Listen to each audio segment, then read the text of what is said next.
How certain can we be that God exists? Summary. God is an abductive rational inference to the best explanation. This inference provides Pascallian epistemic certainty of more than 99%.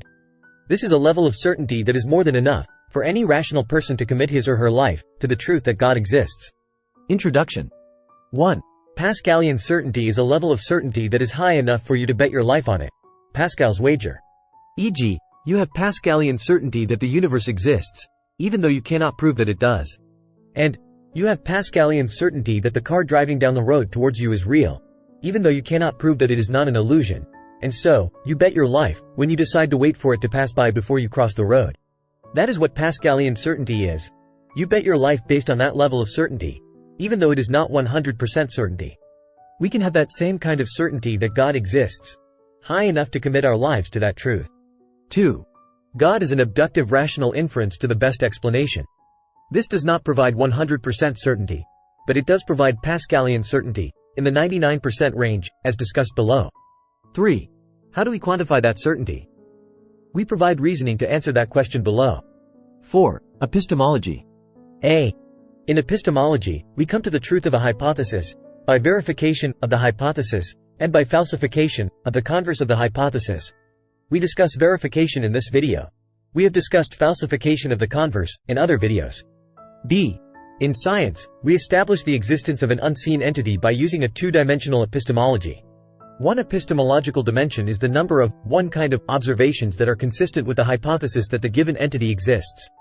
The other epistemological dimension is the number of different kinds of observations that are consistent with the hypothesis that the entity exists.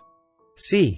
The more observations of one kind that are consistent with the prediction of the hypothesis, the more that increases the epistemic probability that that kind of observation is correct.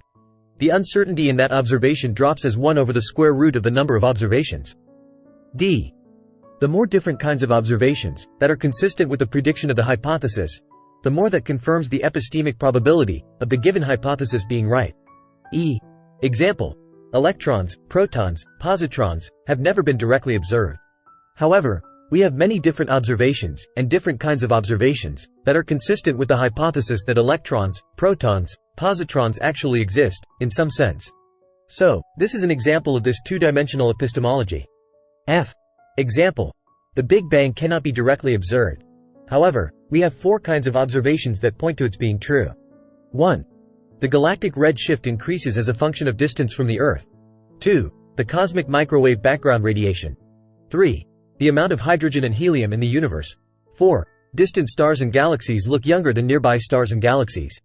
G. Similarly, we have many different observations and several kinds of observations that point to God by being consistent with the hypothesis that God exists and by contradicting the expectations of metaphysical atheism. 5. Epistemic quantification. A. Big Bang example.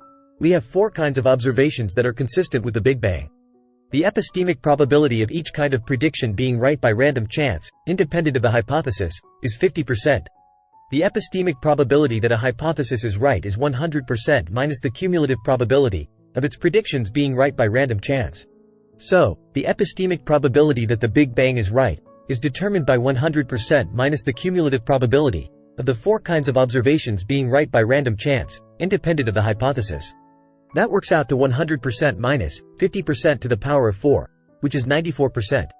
So, the epistemic probability of the Big Bang being right is 94%. B. The more the different kinds of observations that confirm the hypothesis, the greater the epistemic probability that the hypothesis is correct. 4. Application. A. God is a rational concept.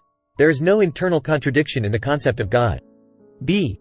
Each time there is an observation that is consistent with the existence of God, and that contradicts the expectations of metaphysical atheism, we count that as evidence for God.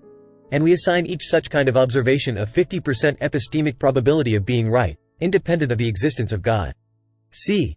In other videos, we have listed 30 different kinds of observations about reality that point to God, in the sense of being consistent with the hypothesis that God exists, and contradicting the natural expectations of metaphysical atheism. D. Epistemic estimate. We have 30 kinds of observations that are consistent with the hypothesis that God exists. The epistemic probability of each kind of prediction being right, by random chance, independent of the God hypothesis, is 50%. So, the epistemic probability that the God hypothesis is right, is determined by 100%, minus the cumulative probability of the 30 kinds of observations being right by random chance, independent of the hypothesis. That works out to 100% minus 50% to the power of 30, which is 100% minus 0.00000001. So, the epistemic probability that God exists is 99.9999999%.